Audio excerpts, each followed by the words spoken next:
इस वीडियो में हम समास के बारे में पढ़ेंगे। समास कितने प्रकार के होते हैं, समास को कैसे पहचान सकते हैं और आसानी से इनको कैसे पहचाना जा सकता है। सबसे पहले समास के छोटे छोटे शब्दों को समझ लेते हैं।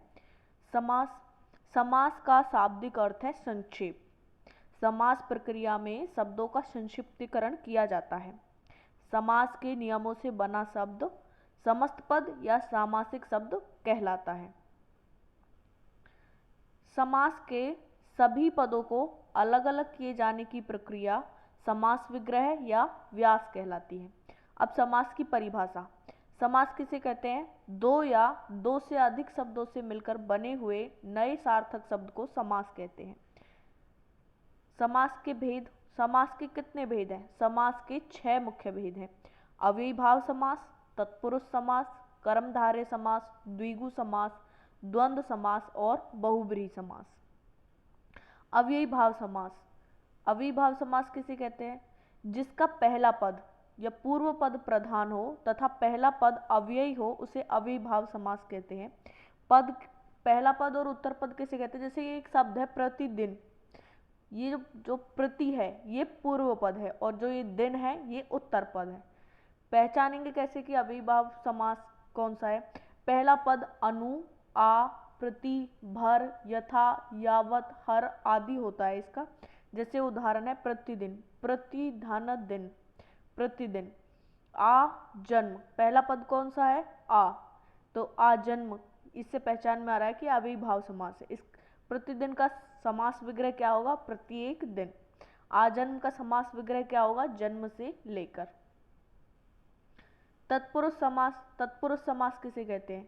जिस समास में बाद का या उत्तर पद प्रधान होता है तथा दोनों पदों के बीच का कारक चिन्ह लुप्त हो जाता है उसे तत्पुरुष समास कहते हैं। जैसे राजकुमार, समास का विग्रह करेंगे तो क्या बनेगा? राजा का कुमार, यानी इसका कारक चिन्ह लुप्त हो रहा है और कुमार, राजकुमार, इसका उत्तर पद प्रधान है। धर्म ग्रंथ, धर्म का ग्रंथ, इसका कारक चिन्ह लुप्त हो रहा है और उत्तर पद प्रधान है, तो कौन सा समास है? तत्पुरुष समास। रचनाकार, यानी रचना को करने वाला, इसका विभक्ति चिन्ह इसमें लुप्त हो रहा है और उत्तर पद प्रधान है। रचनाकार, रचना को करने वाला। तत्पुरुष समास के कितने भेद हैं? तत्पुरुष समास के विभक्तियों के नामों के अनुसार 6 भेद हैं। पहला कर्म तत्पुरुष समास, यानी कर्म तत्पुरुष की विभक्ति चिन्ह कौन सा है? को। अगर समास विग्रह करने पर कोई भी विभक्ति चिन्ह आता है तो विभक्ति चिन्ह के अनुसार उसके भेद है। जैसे कर्म तत्पुरुष समास, कर्म का विभक्ति चिन्ह क्या है? को। और गगन चुंबी का समास विग्रह करेंगे तो क्या आएगा? गगन को चूमने वाला, अर्थात ही कर्म तत्पुरुष समास है। रथ चालक, समास विग्रह करेंगे तो क्या होगा? रथ को चलाने वाला, विभक्ति चिन्ह किसका आ रहा है? कर्म का, यानी कर्म तत्पुरुष समास है। दूसरा है करण तत्पुरुष समास।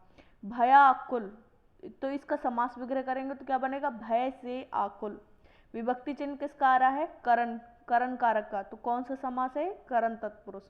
रेखांकित, इसका समास विग्रह करेंगे तो क्या होगा? रेखा से अंकित, किसका विभक्ति चिन्ह आ रहा है? करण कारक का, तो कौन सा समास है? करण तत्पुरुष। संप्रदान तत्पुरुष। संप्रदान तत्पुरुष के उदाहरण है प्रयोगशाला, प्रयोग के लिए शाला, के लिए। स्नानघर, स्नान के लिए घर, तो संप्रदान तत्पुरुष का विभक्ति चिन्ह है के लिए, तो ये संप्रदान तत्पुरुष है। अपादान तत्पुरुष, धन से हीन, धनहीन, पाप से मुक्त, पाप मुक्त। संबंध तत्पुरुष, राजपुत्र, राजा का पुत्र, शिवालय, शिव का आलय। अधिकरण तत्पुरुष, शोक मग्न, शोक में मग्न। आप बीती, आप पर बीती, पर कौन सी विभक्ति का चिन्ह है? अधिकरण कारक का चिन्ह है, आप पर बीती, तो ये कौन सा समास हुआ? अधिकरण तत्पुरुष समास। एक और भाग है इसका न तत्पुरुष। जिस समास के पहले पद में नकारात्मक शब्द जैसे ए, ने, ना, गैर आदि लगे हों वो न तत्पुरुष समास कहलाता है। जैसे नापसंद, अधर्म, अनावश्यक। कर्मधारय समास। कर्मधारय समास किसे कहते हैं? जिस समस्त पद का उत्तर पद प्रधान हो तथा पूर्व पद व उत्तर पद में उपमान, उपमेय अथवा विशेषण विशेष से संबंध हो, कर्मधारय समास कहलाता है। इसकी पहचान कैसे करेंगे? विग्रह करने पर दोनों पद के मध्य में जो या के समान आता है। जैसे चरण कमल, कमल के समान चरण। प्राण प्रिय, प्राणों के समान प्रिय। महान पुरुष, महान है जो पुरुष। महादेव, महान है जो देव। द्विगु समास, जिस समस्त पद का पूर्व पद संख्यावाचक हो वह द्विगु समास कहलाता है। इसमें समूह या समाहार का ज्ञान होता है। इसको उदाहरण है सप्त सिंधु, 7 सिंधुओं का समूह। दोपहर, 2 पहरों का समूह। तिरंगा, 3 रंगों का समूह।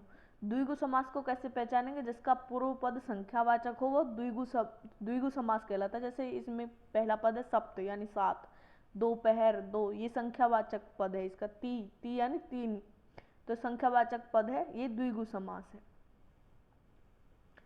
द्वंद्व समास, द्वंद्व समास किसे कहते हैं? जिस समस्त पद यानी जिस समास के दोनों पद प्रधान हो तथा विग्रह करने पर और अथवा या एवं लगता हो वह द्वंद्व समास कहलाता है।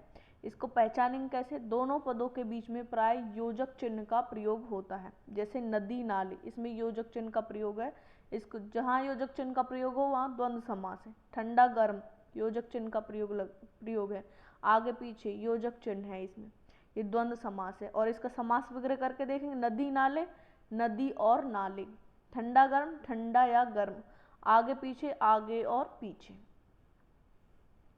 बहुब्रीहि समास, जिस समस्त पद यानी जिस समास में कोई पद प्रधान ना होकर कोई अन्य पद प्रधान होता है उसे बहुब्रीहि समास कहते हैं। जैसे लंबोदर, इस लंबोदर, लंबा है उदर जिसका, अर्थात श्री गणेश की तरफ संकेत कर रहा है, यानी यहाँ पर गणेश पद प्रधान है। दशानन, 10 है आनंद जिसके, यानी 10 है मुख जिसके। कौन है वो? रावण।